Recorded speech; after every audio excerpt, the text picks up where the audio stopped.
زندگی کی اس دوڑ میں نہ جانے کس کا کہاں اختتام ہو جائے،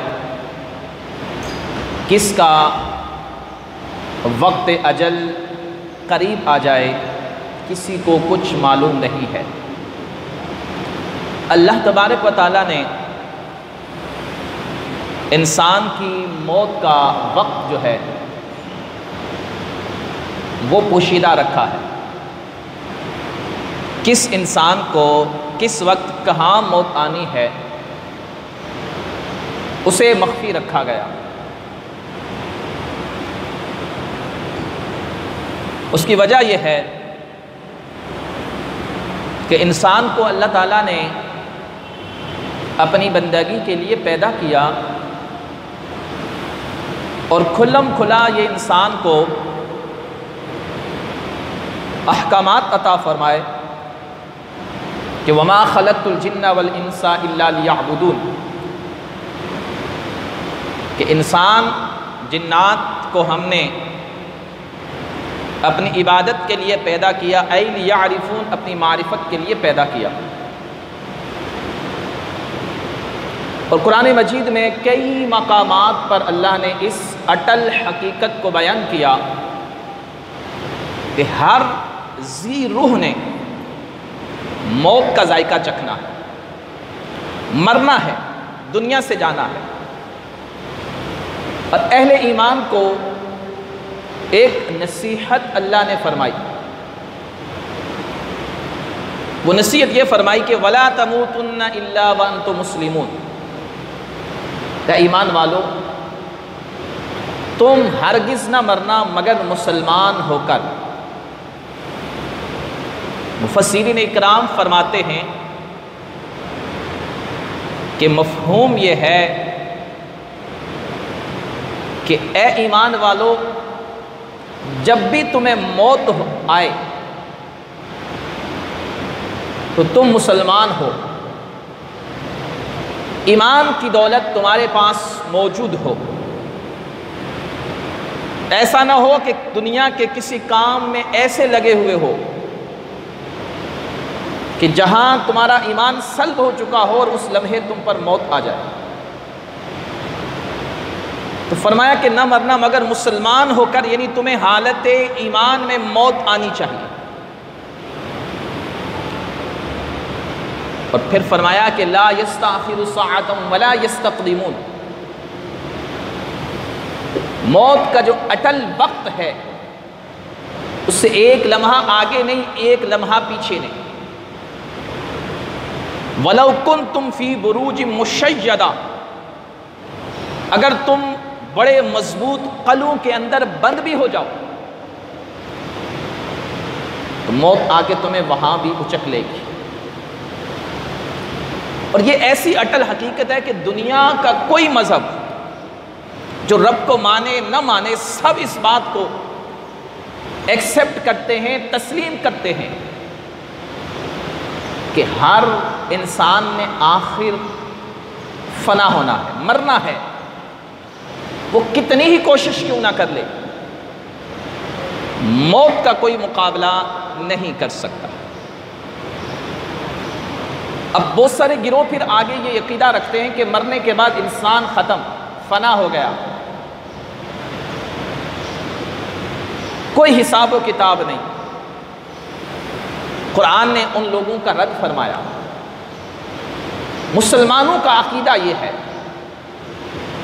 کہ مرنے کے بعد دوبارہ اٹھایا جائے گا، ہر انسان سے اس کی زندگی کے بارے میں پوچھا جائے گا۔ قرآن مجید کی سینکڑوں آیات مبارکہ میں اس بات کو بیان کیا گیا، ثم لتسألن، پھر ضرور بھی ضرور تم سے سوال کیا جائے گا جو کچھ تم نے دنیا میں کیا۔ سورہ نحل کی آیت نمبر 93 کے اندر بھی یہی مفہوم بیان کیا کہ جو تم کر رہے ہو قیامت کے دن تم سے ایک ایک چیز کے بارے میں سوال کیا جائے گا۔ اب یہ ساری باتیں سننے کے بعد اللہ تعالیٰ نے ایک اور مقامات میں ذکر فرمایا کہ جب ہر انسان کا یہ عقیدہ ہے کہ مجھے حساب دینا ہے، کتنا حساب دینا ہے؟ ثم لتسألن یومئذ عن النعیم، سورہ تکاثر میں فرمایا کہ ضرور بھی ضرور تم سے ایک ایک نعمت کا حساب لیا جائے گا، ایک ایک نعمت کا۔ یہ ہماری ایک سانس چل رہی ہے، یہ بھی اللہ کی نعمت ہے۔ ہم دیکھ رہے ہیں، یہ بھی اللہ کی نعمت ہے۔ ہم سن رہے ہیں، یہ اللہ کی نعمت ہے۔ صحت ہے، عزت ہے، جان ہے، مال ہے، اولاد ہے، رشتے ہیں، کھانا پینا ہے، ہر طرح کی نعمتیں۔ فرمایا ایک ایک نعمت کے بارے میں تم سے ضرور بھی ضرور سوال کیا جائے گا، پوچھا جائے گا۔ تو سامعین محترم، جب ہر انسان سے پوچھا جائے گا تو قرآن مجید نے ایک اور مقام پر ارشاد فرمایا، یا ایھا الذین آمنوا اتقوا اللہ، اے ایمان والو اللہ سے ڈرو، اللہ سے ڈرو۔ وَلْتَنظُرْ نَفْسٌ مَا قَدَّمَتْ لِغَدٍ، اور تم میں سے ہر جان یہ دیکھے کہ اس نے اپنے کل کے لیے کیا تیاری کی ہے، کیا تیار کر کے رکھا ہے۔ وَاتَّقُوا اللَّهَ، پھر فرمایا اللہ سے ڈرو۔ آیت مبارکہ کے شروع میں بھی فرمایا کہ ایمان والو اللہ سے ڈرو، فرمایا ہر جان یہ دیکھے کہ اس نے اپنے کل کے لیے کیا تیار کیا، اور پھر فرمایا اللہ سے ڈرو۔ سامعین محترم، اگر صرف ہم آیت مبارکہ کے اس حصے پر غور کریں کہ وَلْتَنظُرْ نَفْسٌ مَا قَدَّمَتْ لِغَدٍ، ہر جان یہ دیکھے کہ اس نے اپنے کل کے لیے کیا تیار کیا ہے، یہ اللہ کا حکم ہے کہ ہر بندہ، ہر ضرور دیکھے کہ اس نے کل کے لیے کیا تیار کیا ہے اور اللہ سے ڈرے۔ آج میں اور آپ غور کریں کہ اللہ کے اس حکم پر ہم نے کبھی عمل کیا، یا اپنی زندگی کے ان ایام میں، زندگی کی اس دوڑ میں جہاں ہم اپنے کاروبار کا حساب رکھتے ہیں، اپنے لین دین کا حساب رکھتے ہیں، ہر چیز کا حساب ہم مینج کر کے رکھتے ہیں۔ اگر ہمارا بڑا بزنس ہے تو ہم اکاؤنٹر کو رکھتے ہیں جو ہماری ایک ایک چیز کا حساب لیتا ہے، کتنا مال آیا، کتنا گیا۔ دنیا کے معاملے میں ہم یہ ہیں، اپنا حساب ہمیں خود کرنا ہے، اپنا حساب ہمیں خود کرنا ہے، اور اپنی زندگی کا حساب ہم نے خود جب کرنا ہے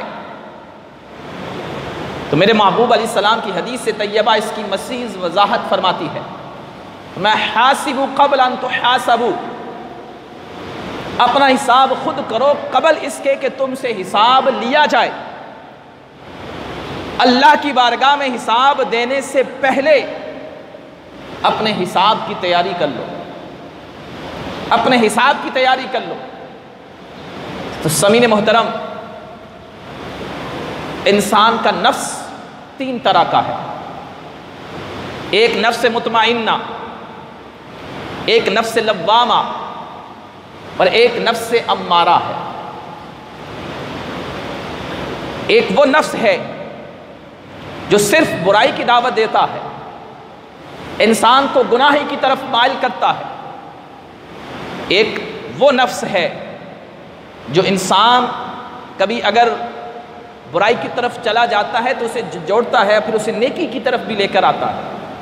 اور تیسرا نفس مطمئنہ، جن کے بارے میں رب نے فرمایا یا ایتھا النفس المطمئنہ ارجعی الی ربک راضیۃ مرضیہ، کہ اے اطمینان والی نفس اپنے رب کی طرف لوٹا اس حال میں کہ رب تجھ سے راضی اور تو رب سے راضی۔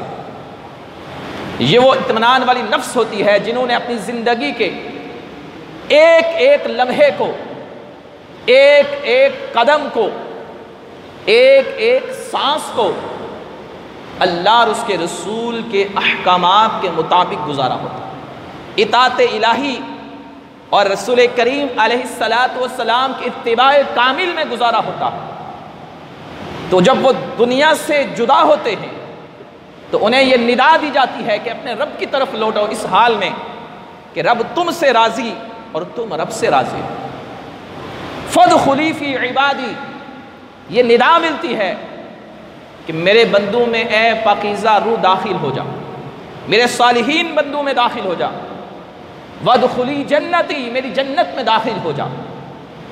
تو وہ لوگ جو اپنے حساب سے پہلے اپنے وقت پورا کرنے سے پہلے اپنے اس وقت کے لیے تیاری کر لیتے ہیں، تو دنیا سے بھی انہیں کامیابی ملتی ہے اور آخرت میں بھی انہیں کامیابی نصیب ہوتی ہے۔ سامعین محترم، آج میں اور آپ غور کریں، جب یہ ہمارا عقیدہ ہے، ہمارا ایمان ہے، اور اس کے بغیر ایمان کامل نہیں ہے کہ ہم نے اپنی ہر زندگی کے ہر عمل کا حساب دینا، ہم جو بات منہ سے نکالتے ہیں، ما یلفظ من قول الا لدیہ رقیب عتید، سورہ قاف کے اندر فرمایا کہ جو بھی انسان منہ سے بات نکالتا ہے، ما یلفظ من قول، کوئی بات ایسی نہیں جو انسان کے منہ سے نکلے، الا لدیہ رقیب عتید، مگر اس بات کو لکھنے والا فرشتہ موجود ہوتا ہے، ایک کاتب موجود ہوتا ہے جو اس بات کو بھی نوٹ کرتا ہے جو ہمارے منہ سے الفاظ نکلتے ہیں۔ سامعین محترم، یہ جو الفاظ ہمارے منہ سے نکلتے ہیں، ان کا بھی ہم نے قیامت کے دن حساب دینا ہے۔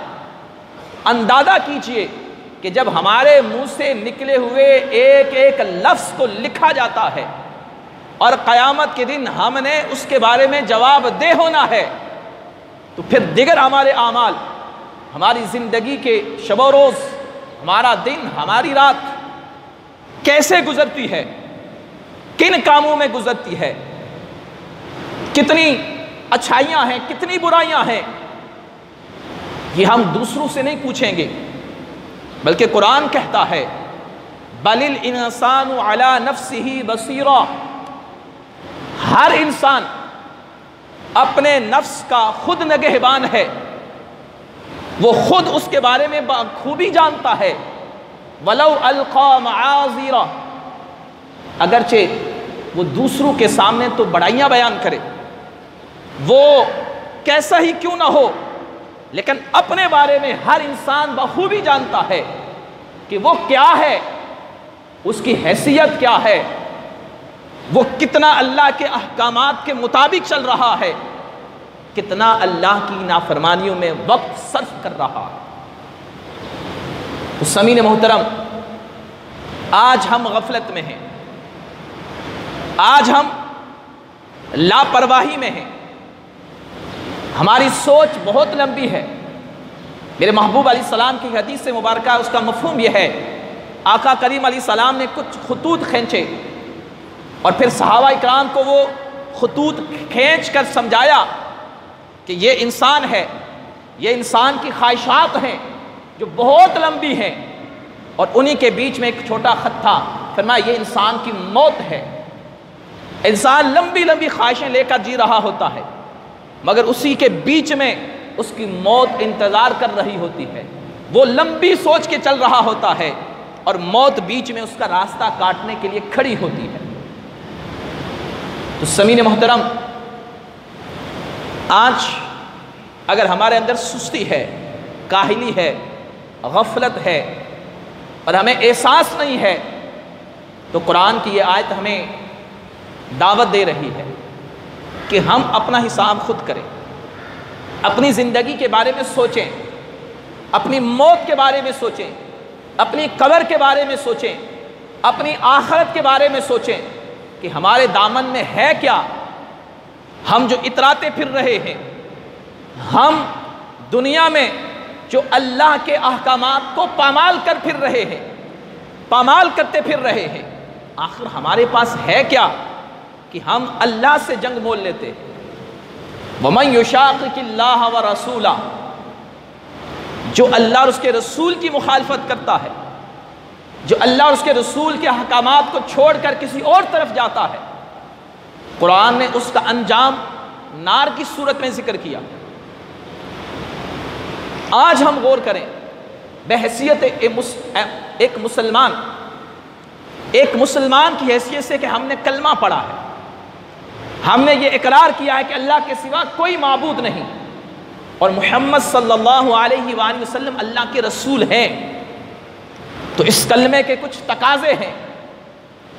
صرف دعوی اسلام کافی نہیں ہے، بلکہ قرآن کا ادخلوا فی السلم کافہ، اے ایمان والو اسلام میں پورے کے پورے داخل ہو جاؤ، پورے کے پورے اسلام میں داخل ہو جاؤ۔ یہ نہیں کہ آدھی باتیں اسلام کی، آدھی غیر اسلام کی، اسلام پورا بطور دین اپناؤ، کیونکہ یہ اسلام وہ ہے کہ ان الدین عند اللہ اسلام، رب کے ہاں پسندیدہ دین صرف اسلام ہے۔ وَمَن يَبْتَغِ غَيْرَ الْإِسْلَامِ دِينًا فَلَن يُقْبَلَ مِنْهُ، قرآن نے واضح اعلان فرما دیا، فرمایا اسلام کے سوا کوئی اور دین لے کر قیامت کے دن آیا فَلَن يُقْبَلَ مِنْهُ، اس سے کوئی اور دین قبول نہیں کیا جائے گا، وہ خسارے والوں میں ہوگا۔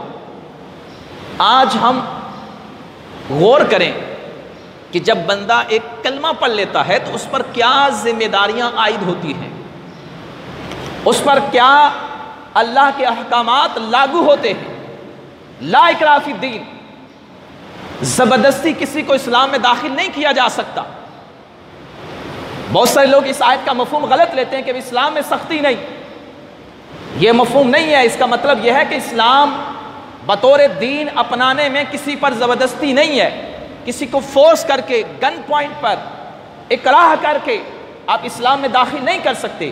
لیکن جو مسلمان ہو گیا، اسلام میں داخل ہو گیا، اب اس پر احکام الہیہ کی پابندی لازم ہے۔ اب اگر وہ اسلام کی حدود کو پامال کرتا ہے تو شریعت کی گرفت اس پر آئے گی۔ اگر وہ چوری کرتا ہے اور نصاب چوری کا ثابت ہے تو قرآن نے اس کے ہاتھ کاٹنے کا حکم دیا۔ اگر وہ زنا کرتا ہے، شادی شدہ ہے، تو رجم کا حکم دیا۔ اگر غیر شادی شدہ ہے تو 100 کوڑے مارنے کا حکم دیا۔ شراب پیتا ہے تو کوڑے مارنے کا حکم دیا۔ اگر کوئی کسی کا حق تلفی کرتا ہے، کسی کا ہاتھ کاٹتا ہے، بدلے میں ہاتھ کاٹنے کا حکم دیا۔ کسی کی آنکھ پھوڑتا ہے، بدلے میں آنکھ پھوڑنے کا حکم دیا۔ کسی کی انگلی کاٹتا ہے، بدلے میں اس کی انگلی کاٹی جائے گی۔ تو شریعت مطہرہ کی پابندی یہ ہر مسلمان پر لازم ہے، اور یہ ہمارے اندر جو غفلت ہے وہ فقط اس سبب سے ہے کہ ہم اپنے انجام سے غافل ہیں، ہم اپنی موت سے غفلت میں ہیں۔ میرے محبوب علیہ السلام کا ایک فرمان ہے، اس کا مفہوم ہے موتو قبل ان تموتو، کہ موت سے پہلے مر جاؤ، موت سے پہلے مر جاؤ۔ مطلب یہ ہے کہ موت سے پہلے موت کی تیاری کرو۔ میرے محبوب علیہ السلام نے فرمایا اکثر اوقات موت کو یاد کیا کرو، کیونکہ قاطع اللذات یعنی لذتوں کو ختم کرنے والی وہ موت ہے۔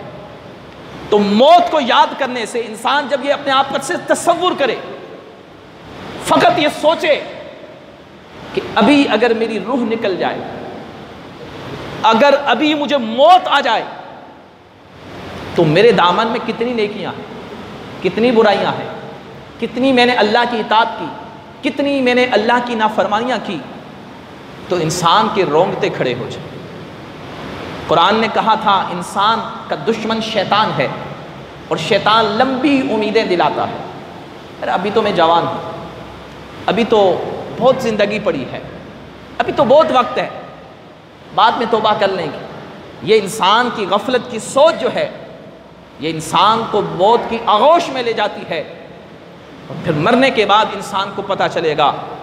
مولا کائنات حضرت علی شیر خدا کرم اللہ تعالی وجہ الکریم کا ایک ارشاد مبارک ہے، فرمایا ابھی سارے انسان سوئے ہوئے ہیں، اور جب ان کی آنکھیں بند ہوں گی تب آنکھیں کھلیں گی۔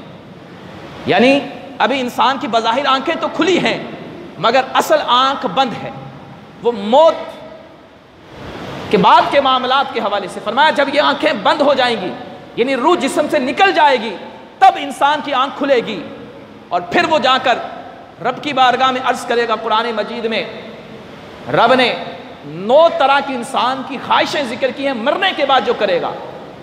کہ مرنے کے بعد انسان یہ خواہش کرے یا لیتنی کنت ترابا، وہ کہے گا کاش میں کوئی مٹی ہوتا، انسان ہوتا ہی نہیں، آج یہ ذلت کا اور یہ عذاب نار کا سامنا مجھے نہ کرنا پڑتا۔ یہ خواہش انسان کرے گا، وہ خواہش کرے کاش ایک بار مجھے دوبارہ دنیا میں بھیجا جائے، میں ایک لمحے کے لیے بھی اللہ کی نافرمانی نہ کروں۔ وہ یہ خواہش کرے گا کاش میں دنیا میں اللہ کی بات مان لیتا، اس کے رسول کی اطاعت کرتا، تو آج مجھے اس ذلت کا عذاب نہ دیکھنا پڑتا۔ تو سامعین محترم، صرف اس نقطے کو یاد رکھیے کہ وَلْتَنْظُرْ نَفْسٌ مَا قَدَّمَتْ لِغَدٍ، میں اور آپ سوچیں ہم نے اپنے کل کے لیے کیا تیار کیا، ہمارے پاس کیا تیاری ہے، ہم نے اپنے آخرت کے لیے کیا تیار کیا ہے۔ انسان سفر پر بھی جاتا ہے تو تیاری کر کے جاتا ہے، اگر 2 دن کا سفر ہے تو 2 دن کی تیاری، 10 دن کا سفر ہے تو 10 دن کی تیاری، مہینے کا سفر ہے تو مہینے کا خرچ راشن پانی ساتھ لے کر جاتا ہے۔ مگر انسان کتنا غافل ہے کہ ہمیشہ کی زندگی اس سفر کے لیے تیاری نہیں کرتا، اس کے لیے غفلت میں پڑا ہے۔ تو انسان اپنے نفس کو جھنجھوڑے، اپنے آپ سے پوچھے، اپنا حساب کرے، اپنی آخرت کے لیے تیاری کرے، اپنے دن اور رات کو دیکھے کہ اللہ کی کتنی نعمتیں استعمال کرتا ہے، کتنی نعمتیں استعمال کرتا ہے، رب کی کتنی نعمتوں کا استعمال کر کے رب کا شکر کرنے کے لیے بھی اسے توفیق نہ ہو، تو یقیناً یہ انسان کی تباہی اور بربادی ہے۔ الہاکم التکاثر حتی زرتم المقابر، رب نے فرمایا ہلاکت ہے مال جمع کرنے والوں کے لیے، ایسی مال کی لالچ میں مبتلا ہوئے کہ وہ قبروں تک پہنچ گئے، قبروں تک پہنچ گئے۔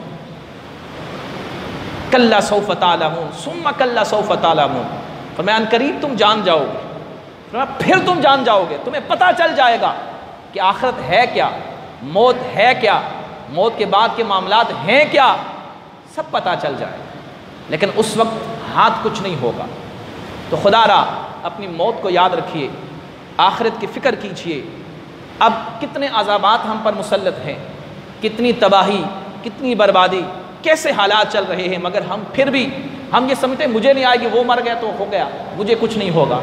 تو یہ سوچ انسان کی غفلت والی ہے، یہ نفس کا بہکاوا ہے۔ انسان کو موت کو یاد رکھ کر آخرت کے لیے تیاری کرنی چاہیے، کم از کم نمازوں کی پابندی اور رزق حلال کا اختیار، رزق حلال اسے اختیار کرنا چاہیے، حرام سے بچے، اپنی زندگی کے ایک ایک لمحے کا خود حساب کرے، اپنی زندگی کے ایک دن کا حساب کر لے، ساری زندگی کا نچوڑ نکل آئے گا کہ وہ دن میں صبح اٹھتا ہے تو کیا کرتا ہے، دوپہر میں کیا کرتا ہے، عصر میں کیا کرتا ہے، مغرب میں کیا کرتا ہے، عشاء میں کیا کرتا ہے، پھر رات میں کیا کرتا ہے، 24 گھنٹے میں سے وہ کتنی اللہ کی عبادت میں وقت صرف کرتا ہے، کتنی اچھی باتیں کرتا ہے، کتنی برائیاں کرتا ہے، کتنے گناہ کرتا ہے، اس کے سامنے ڈیٹیل آ جائے گی۔ اللہ تعالی ہم سب کو اپنا محاسبہ کرنے کی توفیق عطا فرمائے۔